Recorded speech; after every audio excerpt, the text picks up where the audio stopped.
Hello and welcome to episode 298 of the Clean Energy Show. I'm Brian Stockton. I'm James Whittingham. This week, full team coverage of the Bad Bunny Super Bowl halftime show, including why the Puerto Rican power grid was prominently featured in the show. Let's just say that there were far more sparks on stage than in that snoozer of a football game. Japan has successfully restarted the world's largest nuclear power plant, and there was much rejoicing.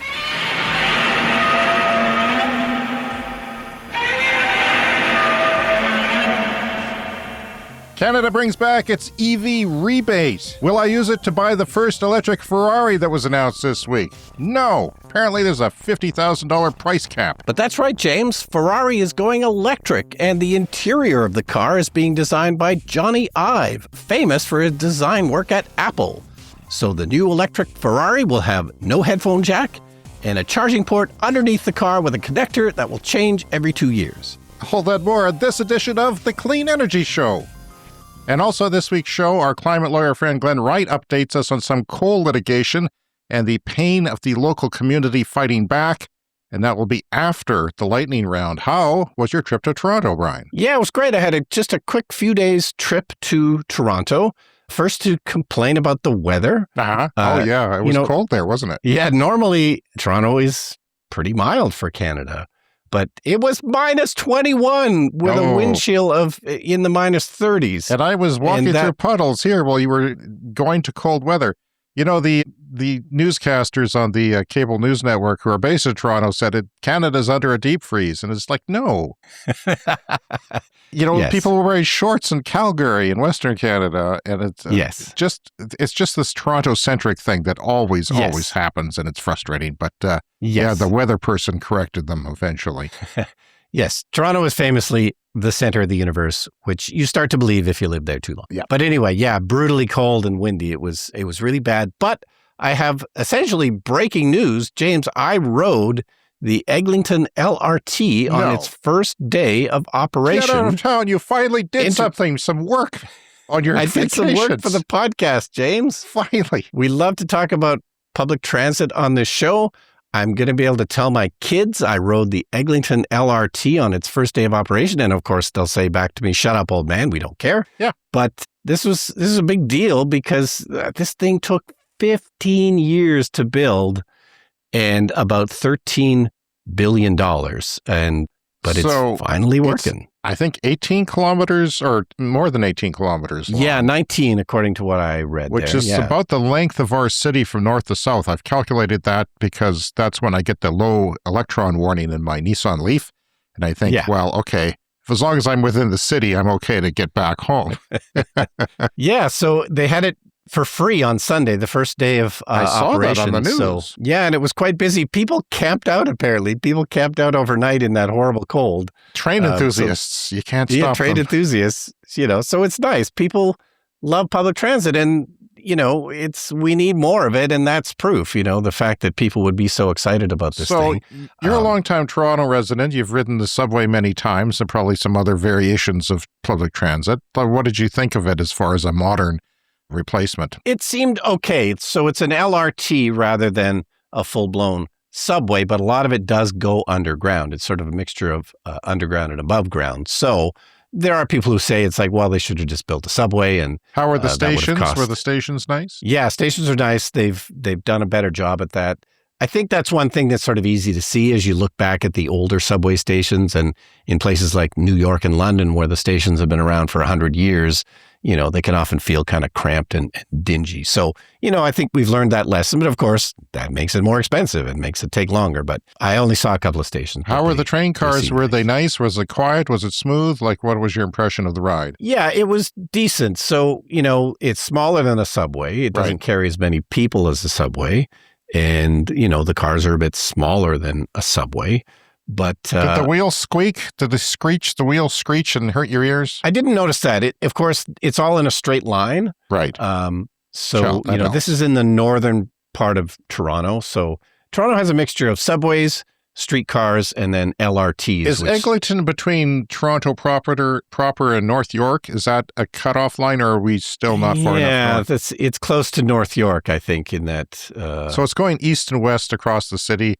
The subways predominantly go, well, there's a U-shaped line that goes north and south. There's one that goes east and west, but it's more south towards the downtown. Yeah.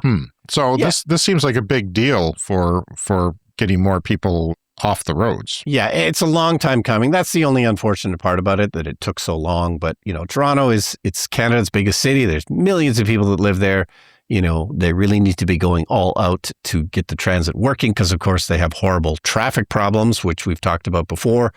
Many of the political fights in Toronto have to do with prioritizing cars over transit. So, unfortunately, transit often gets short shrift, and then people just keep driving, and the traffic is insane. And in spite of that, many of the politicians fight against more public transit. Now, when the LRT is above ground, it still gets stopped sometimes by red lights, so they still need to work on their traffic light priority. They don't do that with the streetcars very much either in Toronto, which is a real problem. The streetcars are often getting stopped by red lights when in a real city with proper transit, they have, the transit gets priority and can change the lights. But at least it's finally happened. And I'm assuming, I think I heard it was over budget as well, because anything that takes twice as long. And, I heard the Society of Engineers or something say, stay out of our business, politicians. They said, leave it to the experts to know what we're doing, because there was a lot of interference. They blamed it on political things and suggestions on things that weren't maybe technically viable and things like that. I know it's complicated. There's videos on YouTube you can watch from transit enthusiasts who are covering that. But that's pretty cool that you wrote it on the first day for free, too, you cheap bugger. You didn't have to pay a dime. No, and I could even transfer it to the subway, and then I didn't have to pay with the subway.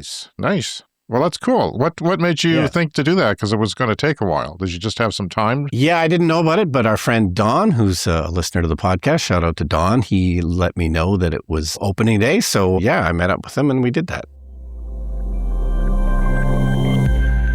All right, moving on. From Power Magazine, Japan has restarted the world's largest nuclear power plant. It's nearly 8 gigawatts, this plant. This thing is absolutely massive. It's the Kashiwazaka Kariwa plant in the Niigata region of Japan, and it was restarted just yesterday as we record this, February the 9th. There's 7 total reactors and, about 8 gigawatts. They tried to restart it in January, but they got some warning lights and stuff, so they sort of shut it down for a while. Japan, as you may recall, shut down all of their nuclear reactors after the 2011 Fukushima disaster. I don't know how they did that. How do you, because it's most of your electricity, how do you shut it down? Yeah, I was wondering exactly the same thing. It's kind of a miracle that they pulled that off, but, for whatever reason, they could do that. This one was not affected by Fukushima, but they shut it down anyway. 2007, there was another earthquake where they had shut it down for some of them for as long as 3 years. So earthquakes are the major issue there in terms of nuclear reactors in Japan. But this is now the 15th reactor in Japan that's been brought back online since they shut them down after Fukushima. They're planning to, restart the industry so they can get to carbon neutral by 2050 and reduce their reliance on fossil fuels, a lot of which is imported liquefied natural gas. And, anytime you have to import energy, it's never a great thing in terms of your energy security. Their prime minister was reelected in a landslide victory just a few days ago and is a proponent of nuclear power as an economic engine for the country. So the plant now has a 50-foot high wall to protect against tsunamis. So hopefully that does the trick. There's tsunami-proof walls? That's a strong wall. I'm 50 just saying. feet high. Yeah. And if there's a fishing boat or something that hits that wall with the water, I wonder. I don't know. Serving up Spanish hits and joined by special guests Lady Gaga and Ricky Martin. Bad Bunny put on a halftime show that's got people talking. I knew he was really going to put the Latino culture at the forefront, and he really did that. He shouted out Latin American countries, also Canada and the U.S., holding up a football that said, "Together we are America." I know this is going to be controversial because some people didn't like the show. I thought it was the best one I've ever seen, and I'm including Prince in that. I just thought it was really, really, really well done for what they were trying to accomplish. And of course, there was political Easter eggs in there and different subtle messages that I like to see, especially in current times. But my Twitter feed lit up with power grid references. I guess I follow a lot of power grid experts, which is something that I try to include on the show, but it's often a very technical thing just for other power grid people. But that's part of renewables, right? Is changing your power grid to suit renewables. But it lit up with all this references because he had power poles in the set, this very elaborate set that had sugarcane fields placed in the middle in a house and shops and all kinds of people. An actual real wedding took place, which I didn't know until after the fact, that it was not staged. It was a real wedding. So energy journalist Alexander Kaufman wrote, Puerto Rico hasn't had a reliable grid in a decade. The grid sends occasional surges through the wires that fry appliances. That's not good. And a territory that is impoverished partially, that you would lose your appliance due to the power grid. Electricity rates are among the highest in the entire United States, which is not good unless your income is high. This is not the richest part of the United States. Heat waves are getting intense in the summer, and outages mean air conditioning is no guarantee for an aging population, he writes. A coal power plant producing deadly pollution was just extended for years because the island needs more power generation. Utility-scale solar projects have also taken a toll. They have been messing with the local hydrology and flooding neighborhood barrios. The territory depends on a financially troubled LNG company, that's liquefied natural gas, that has given up its long-term incentives for good service in favor of short-term payouts for the natural gas it's supposed to shore up the grid with. And it's pretty wild that a small part of that story was told on stage at the Super Bowl halftime show tonight, he writes. And by God, it was, because that is a major thing in Puerto Rico. And of course, Bad Bunny, the main representative, one of the biggest stars in the world, is from Puerto Rico, a territory that should be a state, I think, and is often neglected by the U.S. government, unfortunately. There were 4 power poles emerging on the stage of the Super Bowl. They set this up on the field. If you're not familiar with North American football field, they have a big halftime show. His performance was over 13 minutes long. And so they extend the halftime, and everyone watches, except for far right-wing people, which flock to a 5 million viewed alternative concert. Sugarcane, of course, was prominently displayed. I don't know how they did that. They did a fantastic job. It looked real on stage and created a very interesting atmosphere. But sugarcane has a long history of slavery and colonialism in the Caribbean. Workers were falling from those utility poles, 4 of them, with flashes of sparks. That was a reference to the blackouts that crippled the U.S. territory for several months following Hurricane Maria in 2017, but following almost every hurricane that goes near it. Yeah. So this took place during his song, I can't pronounce that, but it's okay. Apagon? No. Apagon? I've sought out help on this, Brian. I can't pronounce that, so I asked my daughter's very good friend Lix, who works at a gas station in a small city north of Mexico, and claims to have never seen an electric vehicle. I've asked her to pronounce it for our listeners. So here is Lix with the name of Bad Bunny's song. El apagón. El apagón. There you go. El apagón. There you go. Thank you, Lix. It means blackout. The song in English means blackout. And this 2022 song has become something of a resistance anthem, says the New York Times, in part because its video includes a mini documentary about the inequities in Puerto Rico. Puerto Rico sits in the main pathway of Atlantic storms, moving west over warm tropical waters. The power grid there gets hit frequently by strong hurricanes, even when the worst part of the storm doesn't make landfall. Much of Puerto Rico's power infrastructure is old, poorly maintained, and vulnerable to extreme weather, especially hurricanes.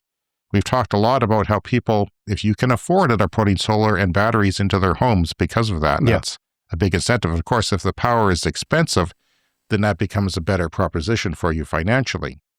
Power lines and transmission equipment are often exposed to these storms, and damage in one area can lead to a triggering of widespread outages across the island. Widespread means 80% of the island's 3.3 million residents for weeks a month without electricity. And if you don't know where Puerto Rico is, because I know I was looking at this, a lot of our listeners aren't from North America. Basically, south of Florida, you've got your Cuba. Then you move east, and you've got the Dominican and Jamaica, and then it's Puerto Rico. And then a little bit more, if you take a plane ride, you get to Epstein Island, which is in the Virgin Islands. So it's just... Well, I've been there many times. Yeah. Oh, of course. You're in the Epstein files, Brian. We know that. The grid also relies heavily on centralized generation, meaning failures at major plants or central transmission routes can knock out electricity for large regions at once. As a result, even moderate storms can cause long blackouts. Restoring power can take days and weeks, depending on the damage. Puerto Rico is working to make its power grid stronger by moving away from a single centralized system. Think of like a nuclear or a coal plant powering the whole island. If it goes down, everything goes down. But distributed means putting solar everywhere. But they've run into problems because the solar panels, the downpours for the solar are being directed apparently to other places instead of soaking into the ground. So that was an issue with their solar panels. And because it's closer to the equator than us, the panels are a lot more flat, relatively speaking, than upright where they would be in northern hemispheres or in the north where we are. Yeah. So with major federal funding, the island is expanding rooftop solar and battery storage, upgrading power lines and equipment, and adding smart technology that can detect problems faster and then restore power more quickly. Utilities and grid operators are also improving basic maintenance like trimming vegetation to prevent outages. I noticed the workers that were depicted in the halftime show wore straw hats and not helmets when they went up, the line workers. So I don't know if that's true. I bet it is.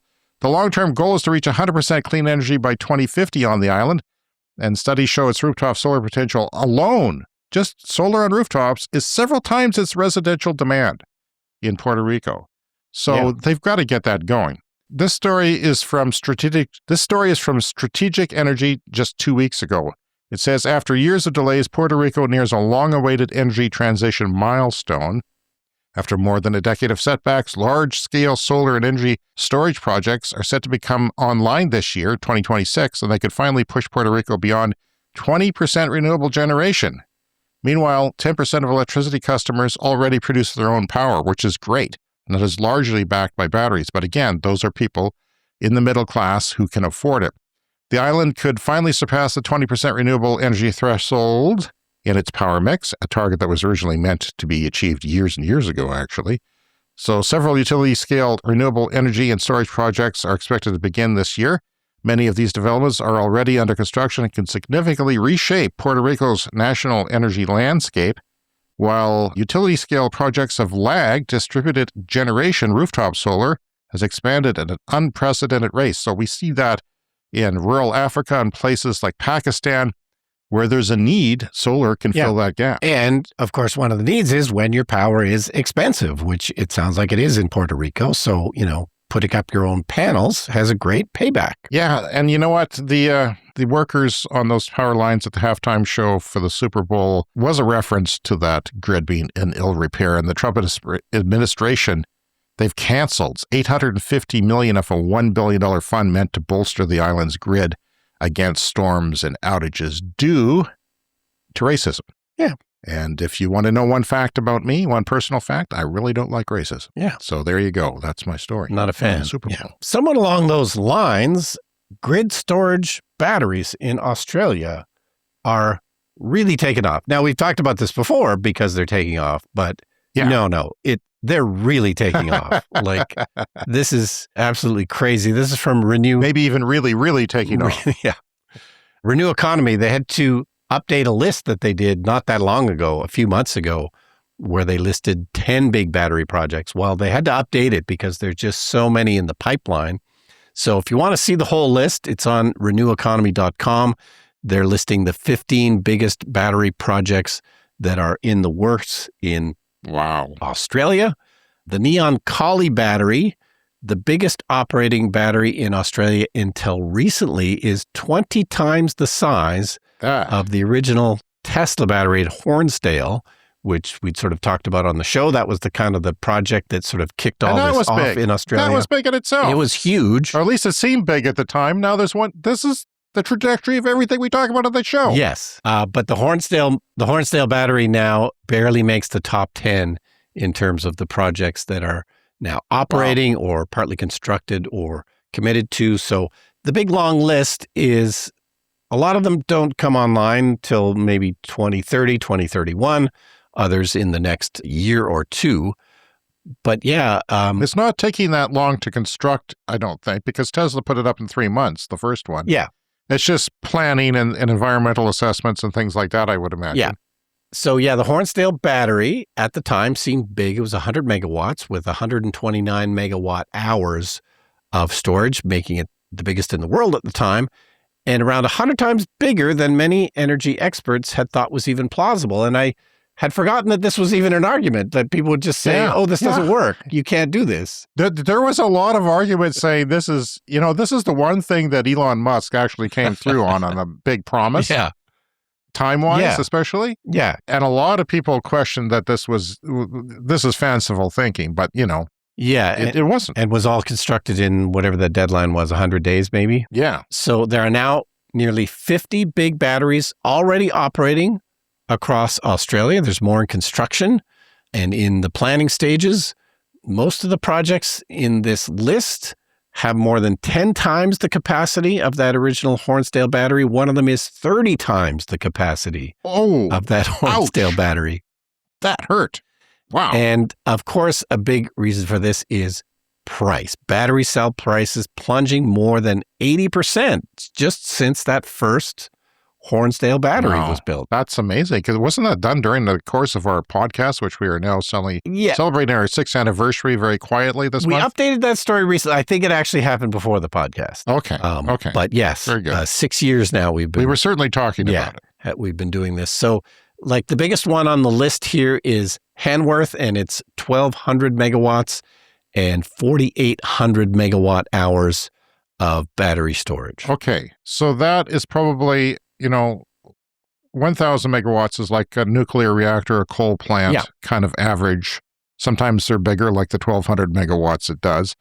And when it says 4,800 megawatt hours, that means basically it runs for several hours, but not 24/7, but it takes the solar from the day and extends it into the night, mostly is what that's doing. Yeah, and of course, originally these kind of projects, they only had 1 or 2 hours of storage, and then that became 2 to 4 hours, and then moving on to like 8 to 10 hours. And, there's really no limit. I think if you told a lot of people, even experts back then, they would not have believed what is going on now. And if that's the case, what's going to happen 5, 6, 7 years from now? Because everything is moving really fast. And a lot more research is going on. Yes, because, I just said that, a lot of people didn't think this was plausible back when that Hornsdale won. Yeah. But now a lot of people still think it's not plausible, even though this kind of stuff has been going on for years now. That's what we're here for, Brian. We're here to pave the way to the future for people who are disbelievers. That is absolutely it. So, this biggest one, it won't be completed until 2031. Some of these projects have plans to increase their capacity, so you can build it at one size and then, just add more batteries if you need them. But this works in Australia for many reasons because of their huge amounts of solar and, their traditionally fairly expensive power grid. So, that's led them to be really a huge leader in this. So the Canadian government, until recently, there was an election last spring, was it? I can't even remember anymore. I think it was last year. It's all a blur because there's new political things surpassing. It's like when you have a toddler and you can't remember what they did the day before the achievement because there's been something groundbreaking today and it all moves so fast. That's kind of what politics is like now. But when a new government came in, same party, different leaders, they scrapped or put on hold the EV mandate, which was causing, because we have an auto industry here and they were fighting back against it. Yeah. And there was a lot of people saying, you're not forcing me to drive an EV, one of those stupid cars, or I'm going to leave the country and join Trump's America, says the province of Alberta. Well, I say adios, Alberta. I'll see you when you come back begging and you're a wasteland after oil tanks. The new plan for the Canadian government, though, is not to have 100% EVs by 2035, as they originally planned. So a gas vehicle ban for, light-duty vehicles by 2035. It's now different than that. But I am going to argue in a minute, and as I did in a video, and we'll welcome Calypso, the Clean Energy Show cat. Hello, Calypso. Looking very clean and frisky today. Rubbing her face on the microphone. But yet will not say anything to our listeners, which is kind of rude, I think. But anyway, the new plan for the Canadian government is on zero-emission vehicle mandates, or ZEV or ZEV rebates that are coming with $2.3 billion. They're bringing back the rebates, which were paused, which gave me pause because the old program ran out early in 2025. I use that to buy our car, the Chevy Bolt, for my wife, uses it for her work. And I'm getting uncomfortable with GM products, so I'm not sure if I want to stick with that Bolt or try and get something new. But anyway, they're bringing back $5,000 rebate for people, but it runs out. It's going to be lower in 2027, which should make sense because vehicles should get cheaper and it should be like that. But, I don't know. We'll see what happens. I'll be keeping a close eye on the market. You do get, again, $2,500 for plug-in hybrids. I think they have to have a minimum all-electric mileage, but most of them will cover that now, I think, if not all of them that are available in Canada. So yeah, the rebates will shrink over time, $4,000 in 2077, $3,000 in 28-29, $2,000 in 2030. Better to have something, and it'll shrink also for the plug-in hybrid rebates. So the new rules say that it must be under $50,000 and built in a free trade country. So the Chinese vehicles that are coming will not qualify for rebates, so they won't be even cheaper. The Canadian-built ZEVs are exempt from the $50,000 cap, but that's only the Pacifica Hybrid, which is a minivan, plug-in electric minivan, and a Charger Daytona, which no one likes, especially the market that would buy that car. So Tesla, the only thing that's qualifying right now is the Model Y rear-wheel drive, $49,990, made in Germany, which has a free trade agreement with Canada. Now, Brian, I made this video that I put on our Patreon and various outlets last week, and I was arguing that maybe it doesn't matter. Maybe we don't need a 2035 gas ban. And the way I looked at it is I looked at the past 10 years, what has happened over the past 10 years compared to now, because that is 10 years into the future. So let's look back. 10 years ago, only 565,000 EVs were sold per year 10 years ago. Now it's 20.7 million per year, 37 times increase in the last 10 years. And that was a slow, gradual buildup. And now we've hit the ground running. The next 10 years, I'm guessing, will not be the same rate. They might peak at some point, like the S-curve does. And, some adopters just won't, the top 20% won't finish that, but we'll see. So that is less than 1% of new car sales 10 years ago. 25% is the percentage of EVs that are part of new car sales worldwide now. That may not seem like that if you live in North America, but that is what is going on. The number of engineers working on EVs or batteries in 2015 was in the tens of thousands. And now there may be 500,000 engineers worldwide working on this problem. So that means developments, improvements, price improvements, technology improvements, battery chemistry improvements. Investment in EVs and batteries in 2015 was around $10 billion US, and investment in EVs in 2025 is up to $300 billion. So $300 billion now, $10 billion investment back then. What happens when that investment becomes like that? There are improvements and, financial learning things in the manufacturing of EVs and batteries as well. In 2015, there was approximately 3 gigafactories for batteries worldwide. And and now there's 250. Wow. So it went from 3 gigafactories to 200. We used to have, when we started the show, gigafactory announcements, like was a big deal. Yeah. Yeah, now it's like a daily thing. So that's a growth of like 50 times. By 2025, with a peer-reviewed breakthroughs, there were many hundreds of battery breakthroughs per year now that are peer-reviewed. But 10 years ago, they were still young in the development of these batteries that they use for EVs. And things are in full swing now, with over $1 trillion being invested in batteries and EVs in the whole system annually now. And 2015 average range for an EV in North America, Brian, was 140 miles. Yeah. And that's grown by about 2.5 times. The average range that EVs that you buy have is about 2.5 times larger now. Now, I don't see that growing in the next 10 years because there's a cap on what you need. Yeah. You don't want to carry around a giant battery with 1,500 kilometers range, although some Chinese companies are doing just that for some reason. Maybe just to get headlines, I don't know. So 2015, fast chargers in North America were around 4,000 back then, and now they're 75,000. So Wow.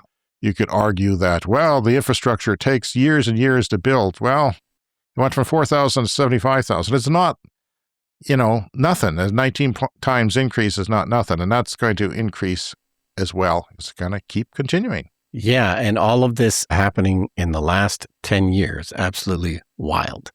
All right, if you want to contact us, drop us a line by email, cleanenergyshow@gmail.com, and you can always leave us a voicemail, speakpipe.com/cleanenergyshow. And the Clean Energy Show podcast is made possible by listeners who support us on Patreon. So we thank you all for doing that. Visit patreon.com/cleanenergypod now and support this podcast for as little as $1 per month. And you'll get perks like ad-free episodes, exclusive access, and discounts at our merch store, early access to our episodes, and all kinds of behind-the-scenes material and stuff like that. Thank you credits and verbal shout-outs on our audio podcast. Coming up next is the Lightning Round.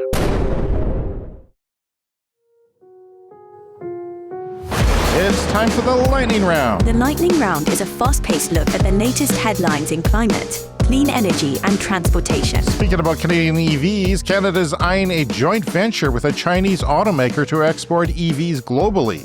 We talked last week about how cars in Canada are mostly not sold in Canada. The ones that are made here, like 20% of them are sold here. So if you manufacture cars, and that is important to us, you have to export them. And since the United States may not be taking them lately because of tariffs, it might send them elsewhere. You can read that Bloomberg article for free on our Patreon page for the next 7 days. So go check out our Patreon page for free. The most obvious option apparently is BYD or Chery Motors from China. And Trump wrote today that the Chinese are going to ban hockey from ever being played in Canada again, especially the Stanley Cup. So he must think we're as stupid as his voters. And guess what? We're not. Actually saying that we trade with China, they're going to take away our hockey. I know it's stupid, but you're not laughing. It's just... Yeah, well... Sorry, Brian. You're a hockey fan. You'll find something else to fill the time, maybe chess or something. China has developed a really big eVTOL.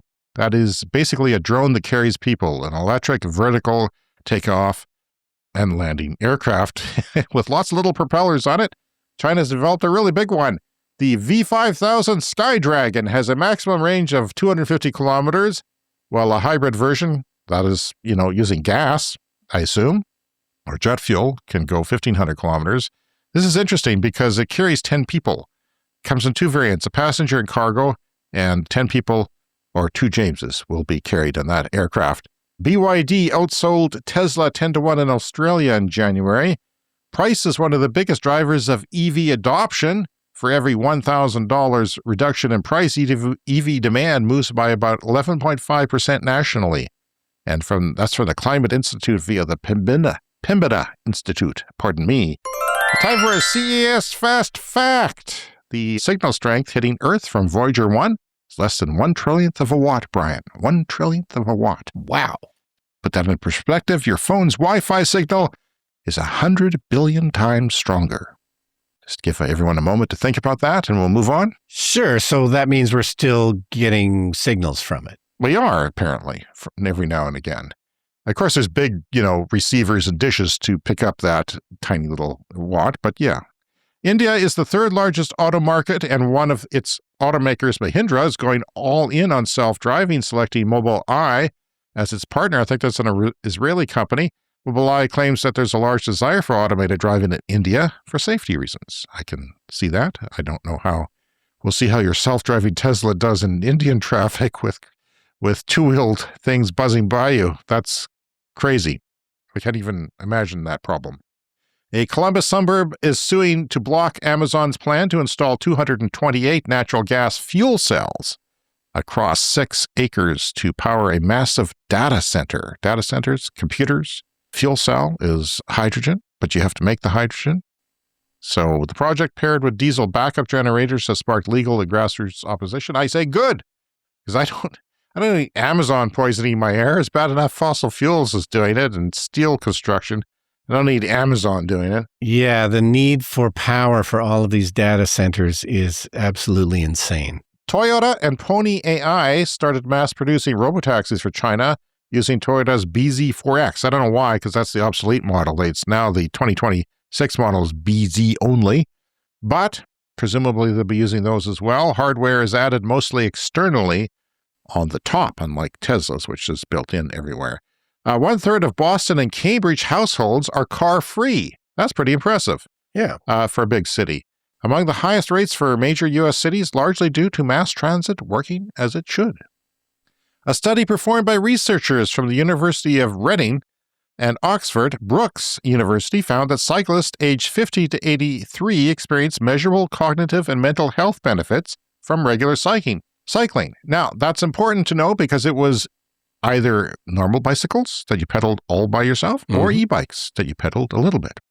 Still a benefit, cognitive benefit for older people to do that. Yeah, and I try to bike quite a bit in the summer, but, we have a nasty winter that I'm definitely not going to cycle through, but... I can't even walk since it's been above freezing. Everywhere is ice. It's just ice everywhere. You take your life into your hands to walk. Yeah, you live near the university, though. You can go walk inside I've thought about driving all the way down there. Yeah. Like, that's how desperate I am to get my walks in.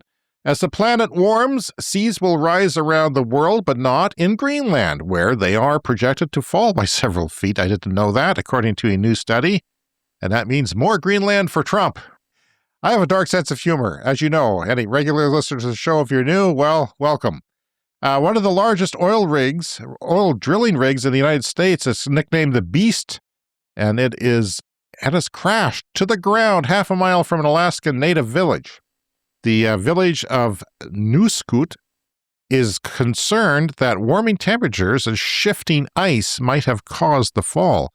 Up north, you have to build on frozen ground. If the ground thaws, infrastructure falls down, including houses. Like a likely culprit for sure. A majority of Trump coalition voters back solar power, especially if the panels are made in the United States and without Chinese materials. And that's from polling shared exclusively with Axios. So, I found a lot of right-wing people are pro-solar because it's kind of a libertarian kind of thing. Do it yourself. Be free from other things. And it's true. And I'm not a libertarian, but I sure love making my own power on my roof and powering my car. And finally, this week, we're going to read Glenn Wright's letter. He's a lawyer litigating climate action in Saskatchewan, Canada. That's where Brian and I live. And he's going to give us an update because last week we mentioned him and that set him off to tell us, no, things are not what you said, Brian. He says, "Good morning, James and Brian. I just wanted to inform you that we are appealing the coal decision that Brian mentioned had failed on the last episode of the show." Brian, never mention lawyer stuff. Yeah. He could sue you. I'm going to have to lawyer up. Brian has a very nice home theater system, and it could be yours, Glenn, with a simple lawsuit. Although the coal decision, he writes, came out of January 12th, it took a bit of time for us to assess what grounds we should appeal on and to get the permission instruction from the clients, the SES and the CPJ, and the 3 individual clients, one of which we interviewed on the show, which was a 12-year-old climate activist. And there's press release attached, which I'm going to try and get into the show notes. We are facing some backlash from coal workers and the social media posts on a local pro-fossil fuel energy podcaster's social media that's called Pipeline Online. These guys suggest they may even sue the applicants, sue the 12-year-old for losing their jobs. And they've also said that, accuse them of that we are merely attention-seeking and trying to create a Saskatchewan Greta Thunberg out of our 12-year-old applicant. Of course, this is not true, he writes. And of course, this is where I get mad. Yeah. This is just garbage. I'm going to interject in Glenn's letter here. I just, when coal workers in Appalachia were really up in arms, and there used to be a big political thing about that down south. And my analogy was like they're a security guard at Auschwitz, complaining about losing their job. It's like you're working in an industry that's killing people. Yeah. And you have this cognitive dissonance of it. And it's not only that, but climate change is so goddamn obvious where we live now in southern Canada. Like there's smoke every day in the summer. You can't not notice that the climate has changed. You don't have to be very old.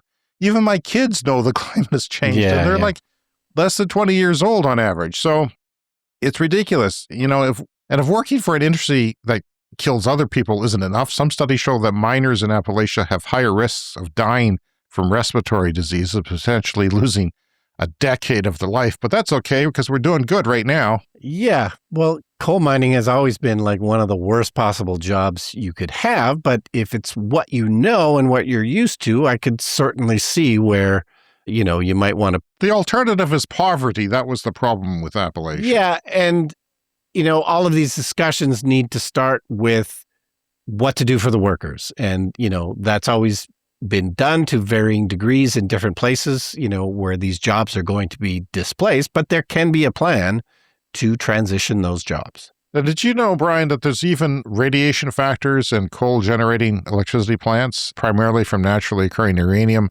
and thorium concentrated in the fly ash, leading to an environmental dispersal and potentially higher radiation exposure than nuclear plants. So it's worse than working at a nuclear plant. Wow. For the same energy output. But back to Glenn's letter. So he says, if you both could, please mention that there is a petition that people interested in clean energy should consider signing. It's on the Canada Parliament webpage, and it's called Petition E7114. That's Petition E7114. If we can get over 500 signatures, then Green Party member Elizabeth May will present it in the House of Commons. I think the Green Party only has one seat in the House of Commons, and it's Elizabeth May, a longtime former leader of the Green Party of Canada. So if they get 500, she will present the petition. I know that some of your listeners may find it offensive that the petition merely calls for a level playing field in that subsidies for fossil fuel infrastructure must be at least matched dollar for dollar to renewable energy. But I don't think we should make a desire for perfection be the enemy of progress. The petition also calls for all local coal-fired generation to be ended by 2035. And it was supposed to be all coal-fired generation of electricity was supposed to be ended by 2030, because that's kind of what the Paris Accord. When they did the Paris Accord in 2015, they kind of said, well, in order to reach these climate targets of 1.5, this is what we got to do. We got to end coal by 2030. Yeah. We got to end the selling of new vehicles that burn gas by 2035. And that just gets and back then they didn't have a whole lot of hope, but a lot of things have worked out that you don't need coal. We don't need coal. Don't need it.